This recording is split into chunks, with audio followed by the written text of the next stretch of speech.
बोले सेवा तो हमारी दुनिया में हो रही है, पर वो सदन कसाई के तराजू में लुढ़कने में हमको बहुत आनंद आता है।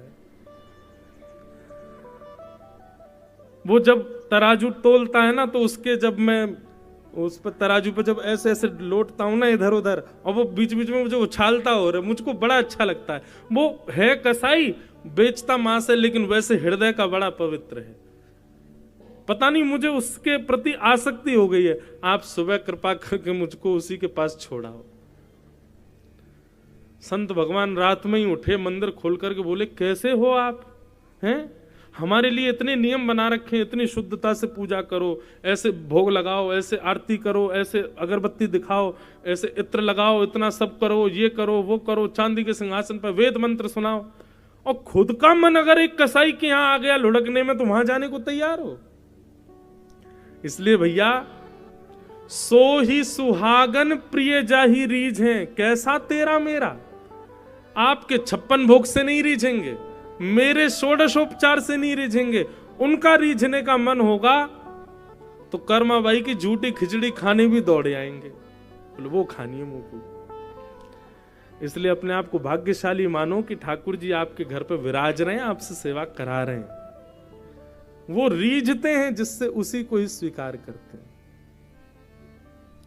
मेरा गोपाल गिरधारी जमाने से निराला है, मेरा गोपाल गिरधारी जमाने से निराला है, मेरा गोपाल गिरधारी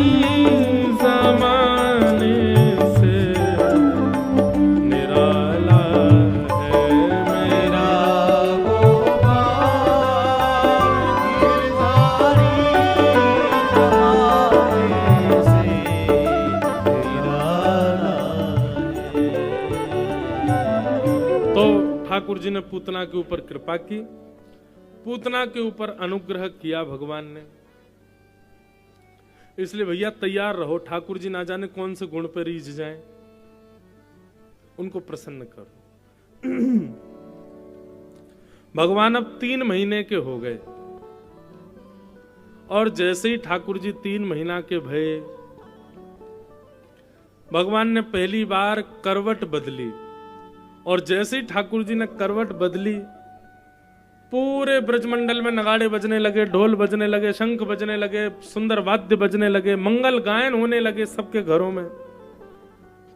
ब्रजवासी बोले, अरे भैया कहा भयो, काई को इतने मंगल वाद्य बज रहे हैं, कहा भयो?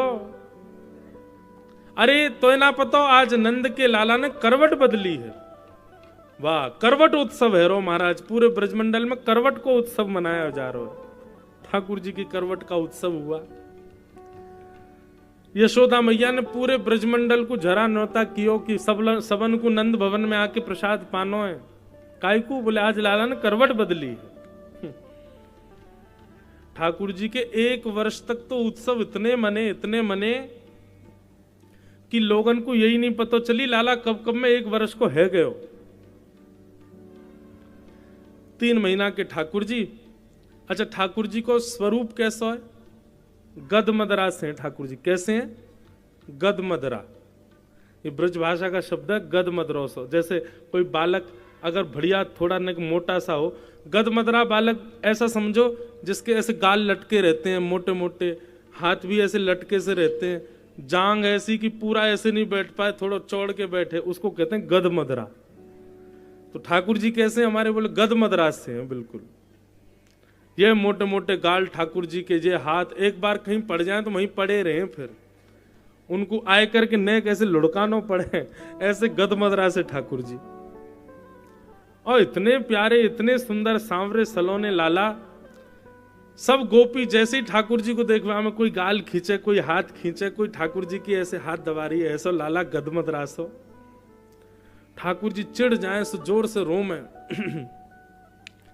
यशोदा मैया बोली, अरे चलो हटो, सबरी आ जा, में लाला को नजर लगाई देंगी, मेरो लाला नेक सो है अभी तो, सो यशोदा मैया उठाए करके ले जाए और कहीं दूर छुप करके बैलगाड़ी के नीचे बढ़िया दो तरफ से पल्लू बांध करके एक झूला बनाए दे और वहां में लाला को पौड़ा दे। थोड़ी देर झुलाते झुलाते देखें कि ठाकुर जी के नेत्र सो गए, ठाकुर जी को नींद आए गई। तब यशोदा मैया अपने कार्य को करवे जावे, तभी सक्टासुर नाम का एक दैत्य आया और उस बैलगाड़ी के ऊपर आके बैठ गए। भगवान ने देखा जैसे ही सक्टासुर आया, ठाकुर जी ने अपना बाम चरण उठाया, लंबा किया, लंबा कर करके जैसे ही मारा महाराज, बैलगाड़ी पलट गई, सक्टासुर का वध। 3 महीना के ठाकुर, 6 दिन के ठाकुर जी ने पूतना मारी, 3 महीना के ठाकुर जी ने सक्टासुर मारा। सब ब्रजवासी दौड़े दौड़े आए, आकर के देखा तो महाराज बैलगाड़ी पलटी पड़ी है। यशोदा मैया ने आकर के पूछी, ये इतनी बड़ी बैलगाड़ी कैसे गिर गई? छोटे छोटे बालक बोले, मैया हम बताएं कैसे पलटी। तेरो लाला है ना गदमदरा सो, याने अपनो मोटो सो पाम ऐसे उठायो और इतना लंबो कियो मैया, याने लंबो पाम करके यूं करके मारी, बैलगाड़ी सोई पलट गई। अप्रेमयम बलम तस्य बाल कस्य नते विदु। जैसे ही बालकों ने कहा कि ठाकुर जी ने अपना पाम लंबो करके बैलगाड़ी उड़ाई दी, यशोदा मैया ने उनको बुलाया, यहां पे आइयो। एक दियोवा के कान पे बोले, झूठ बोले, नेक्स्ट सो मेरो लाला 3 महीना को अभी करवट लेनो सीखो है और तू जो कह रहा इतना लंबो पाम क्यों, इतना लंबो पाम क्यों, यूं ही उड़ा दियो। बालक अपने हाथ गाल पे हाथ रख के बोलो, मैया तेरी सौगंध खा के कह रहा हूं, मैंने अपनी आंखन से देखो तेरे लाला ने पाम लंबो करके उड़ाई बैलगाड़ी। मैया बोली, दोबारा आ यहां पे। दोबारा बोला कि एक और दियो वाके, तेरी मैया की उम्र क्यों मोते मजाक करे हैं, भग जाए आते। सुखदेव जी परीक्षित को सुनाते हुए कहते हैं, परीक्षित ये सब बालक सत्य बोल रहे हैं। और ठाकुर जी मंद मंद मुस्कुरा रहे हैं, बोले देखो बालक सब सच बोल रहे हैं, लेकिन यशोदा मैया स्वीकार नहीं कर रही है, यशोदा मैया का प्रेम स्वीकार नहीं कर रहा। प्रेम का स्वरूप होता है बंधुओं, में कथा में कहा करता हूं, हम जिससे प्रेम करते हैं ना, उसकी प्रभुता हमको स्वीकार नहीं होती। ठीक है वो कितना भी श्रेष्ठ हो जाए, लेकिन वो जब हमारे पास आए तो हम उसको प्रभुता की वजह से स्वीकार नहीं करते। अब बालक बेटा चार्टर्ड अकाउंटेंट बन जाए, इंजीनियर बन जाए, आईपीएस ऑफिसर बन जाए, कुछ भी बन जाए, वो दुनिया के लिए एक श्रेष्ठ व्यक्ति होगा, लेकिन मां के पास आए तो उसको निश्चित है कि सरल बन के आना पड़ेगा, सहज बन के आना पड़ेगा, दीन बन के आना पड़ेगा। और मां से आके सल्यूट करो मुझको, अच्छा लगे। प्रेम में प्रभुता नहीं होती, प्रेम में प्रभुता भुलाई जाती है, तभी प्रेम होता है। और जहां प्रभुता देख करके प्रेम किया जाए वो प्रेम नहीं होता, वो आकर्षण होता है, वो तामसी प्रेम होता। प्रेम तो कहो ही नहीं उसको, वो आकर्षण है। ठाकुर जी ने इतनी लीलाएं की ब्रजमंडल में। बंधुओं एक बात कहें, हमारे प्रभु श्री राम ने कभी भी अपने भगवत तत्व को प्रकट नहीं किया। राम जी ने कभी भी ऐसा प्रकट करके नहीं दिखाया कि मैं भगवान हूं, वो सामान्य मानवों की तरह लीला करते रहे। और श्री कृष्ण ने हजारों बार प्रकट किया कि मैं भगवान हूं, ऐसी लीलाएं की, लेकिन फिर भी ब्रजवासियों ने इनको भगवान स्वीकार नहीं किया। क्योंकि प्रेम जहां अनंत हो जाता है ना, प्रेम की स्थिति ऊंची पहुंच जाती है, वहां हमारे प्रेमी के द्वारा किए गए विशिष्ट कार्य भी हमको स्वीकार नहीं होते। ये प्रेम का स्वभाव है, प्रेम का स्वरूप है।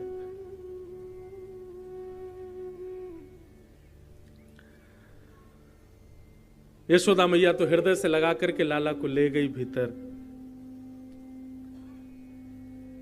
ठाकुर जी धीरे धीरे धीरे धीरे नैकौर बड़े भय, और अब 1 वर्ष के हो गए ठाकुर जी। 1 वर्ष के जैसे ही ठाकुर जी भये हैं, अब धीरे धीरे यशोदा मैया ऐसे उंगली लाल जी की पकड़ती हैं और पकड़ करके ऐसे खड़ा करती हैं और खड़े करके नेक नेक नेक चलवाती हैं। और जैसे ठाकुर जी 2-3 कदम चलें सो यशोदा मैया अपनी उंगली हटा देती है। ठाकुर जी ऐसे भुजा दोनों ऊपर रह जाती हैं और ठाकुर जी चलते हैं फिर ढूंढते हैं अब मैं कहाँ जाऊं, तो रोने लग जाते हैं। अब खड़े तो हो गए, आगे बढ़ूं कैसे, सो हिल हिल के ठाकुर जी गिर जाते हैं। फिर यशोदा मैया गोद में लेती है। ऐसी मधुर लीला चल रही है। अटारियों पर बैठ कर के गोपियां इस लीला का दर्शन कर रही हैं।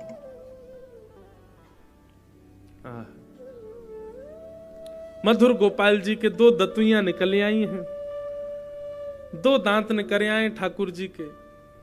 मधुर लीला ठाकुर जी कर रहे हैं। तभी वहां पर श्री गर्गाचार्य जी महाराज का आगमन हुआ। गर्गाचार्य जी से जाकर के नंद बाबा ने प्रार्थना करी, आप हमारे बालकन को नामकरण संस्कार करो।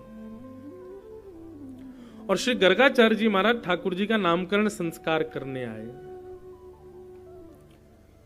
एक दिन पहले भगवान ने ऐसी लीला की कि उस लीला के माध्यम से गर्गाचार्य जी को बता दिया कि मैं परब्रह्म हूं, लेकिन ये बात आप यशोदा मैया से जाकर के मत कहना। दूसरे दिन ठाकुर जी का नामकरण संस्कार हुआ तो सबसे पहले तो बलभद्र जी का नाम रखा। अयम ही रोहिणी पुत्रो रमयन् श्रुहिदो गुणैः आख्यास्यते रामेति बलाधिक्याज्वलम विदुः।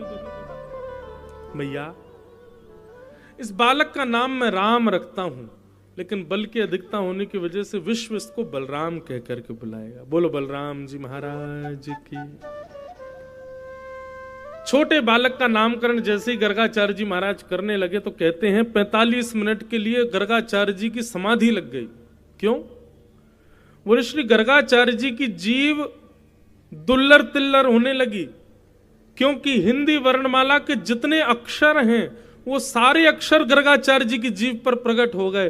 और प्रकट होकर के श्री गर्गाचार्य जी से प्रार्थना करने लगे, हे श्री गर्गाचार्य जी, ठाकुर जी का नाम हमसे प्रारंभ हो ऐसा रखो, ठाकुर जी की सेवा में हमको पहुंचा दो। सारे अक्षर आपस में लड़ने लगे। तब गर्गाचार्य जी ने बड़ी मुश्किल से अपनी जीव को शांत किया, सब अक्षरों को प्रणाम करते हुए कहा, हे मैया, जितनी भी वर्णमाला के अक्षर हैं हर अक्षर से आपके लाला का एक नाम होगा। बहुनि सन्ति नामानि रूपाणि च गुणस्यते। आपके लाला जैसे जैसे रूप धारण करेगा वैसे वैसे इसके नाम होंगे, जैसे जैसे गुण इसके प्रकट होंगे वैसे वैसे इसके नाम होंगे। अनंत नाम आपके इस लाला के होंगे। 1-2 नाम से इस लाला का कोई कार्य नहीं, इसके तो असंख्य नाम होंगे, सहस्त्र नाम होंगे।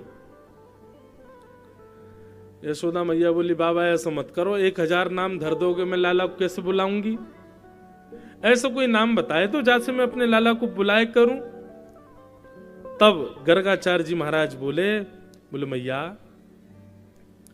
आसन वर्णास्त्रयो यास्य गुह्यतानुयुगम तनु शुक्ले रक्तस्तथा पीता इदानीम कृष्णताम गतः।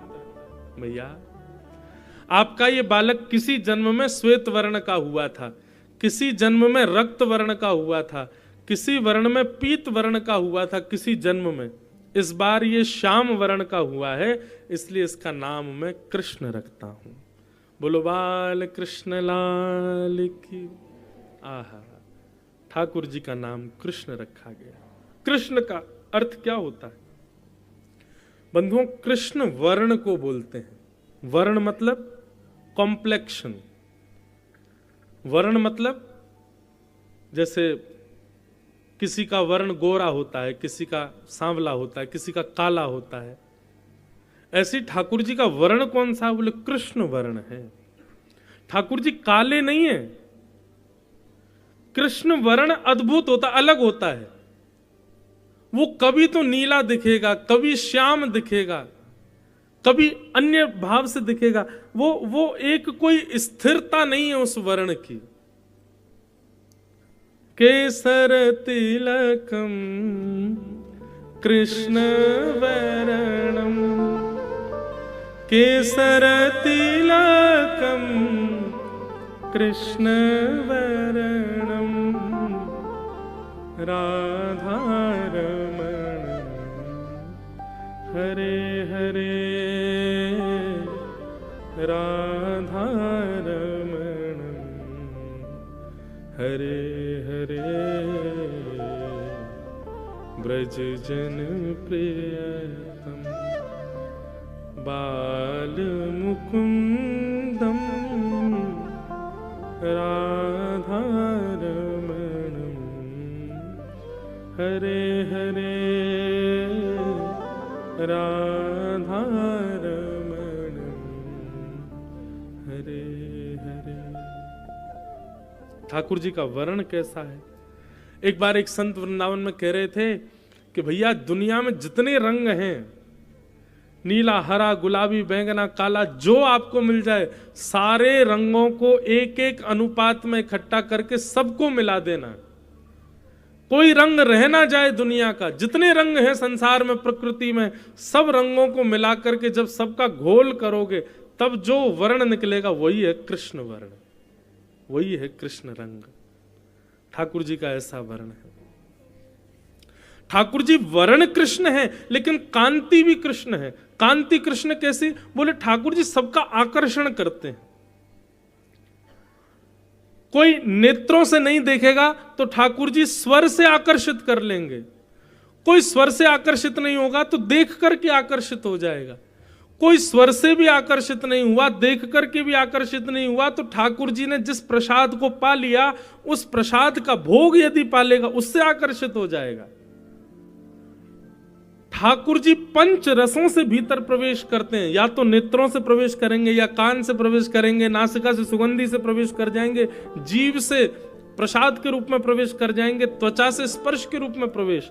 ठाकुर जी को आप कहीं से भी बच नहीं पाओगे, हर जगह से ठाकुर जी प्रवेश कर जाएंगे। कर्षतीत कृष्ण, वृंदावन जाने वाला व्यक्ति, उसके पंच इंद्रियों से कृष्ण उसके भीतर जाते हैं। नेत्रों से भी जाएंगे, कानों से भी जाएंगे, नासिका से भी जाएंगे, जीभ से भी जाएंगे और स्पर्श से भी जाएंगे। हर रूप में कृष्ण आकर्षित करते हैं, उसी को कृष्ण कहते हैं। ऐसे ठाकुर जी का नाम अब कृष्ण रख दिया गया। अब भगवान तुतला के थोड़ा बोलते भी हैं, कभी मैया बोलते हैं, कभी भैया बोलते हैं, कभी बाबा बोलते हैं। अब तो जो भी ब्रजवासी आता है सब ठाकुर जी को गोद में उठा करके अपना नाम बुलवाते हैं। ठाकुर जी सबको अपना नाम सुनाते हैं। अच्छा, एक नया भाव और सीखा ठाकुर जी ने। सब गोपियां चारों तरफ बैठी, मैया बोली देखो लाला को सब पता है। गोपी बोली कहाँ पता? अच्छा लाला बता तेरी आंख कहाँ है? सो ठाकुर जी ऐसे ऐसे आंख करते हैं अपनी। बोले लाला तेरी नाक कहाँ है? सो ठाकुर जी अपनी नाक पकड़ लेते हैं। लाला तेरी जीभ कहाँ है? सो ठाकुर जी अपनी जीभ पकड़ लेते हैं। इस प्रकार ठाकुर जी अपने अंगों का वर्णन आता है, ठाकुर जी अपने अंग बताते हैं। सो एक गोपी ने ठाकुर जी पकड़ लिए और फिर ठाकुर जी को एकांत में बैठा के बोले लाला तेरी आंख कहाँ है? सो ठाकुर जी ऐसे करें। बोले अच्छा नाक कहाँ है? ठाकुर जी ऐसे करें। तेरी जीभ कहाँ है? सो ठाकुर जी अपनी जीभ निकाल लें। अच्छा लाला के कान कहाँ है? सो ठाकुर जी यूं ही बैठ गए, कान नहीं पकड़े। बोले हम क्यों पकड़े? हमने कभी गलती ना करी। लाला तेरे कान कहाँ है? सो ठाकुर जी ऐसे देखने लगे उसको। अरे यशोदा मैया लाला तो कुछ जान ही ना है, बता ही ना रो कान कहाँ है। सो ठाकुर जी खड़े भये और गोपी के कान पकड़ लिए। बोले जे रे कान मैं अपने क्यों पकड़ूं? बचपन से बाल से ठाकुर जी की ऐसी लीला, सब मोहित हो जाते हैं। मैया ने आज लाकर के लाला को सुंदर सुंदर पायल चरणन में पहनाई है और उन पायलन से छुम छुम करते हुए ठाकुर जी पूरे आंगन में घूम रहे हैं, सबके मन को लुभा रहे हैं।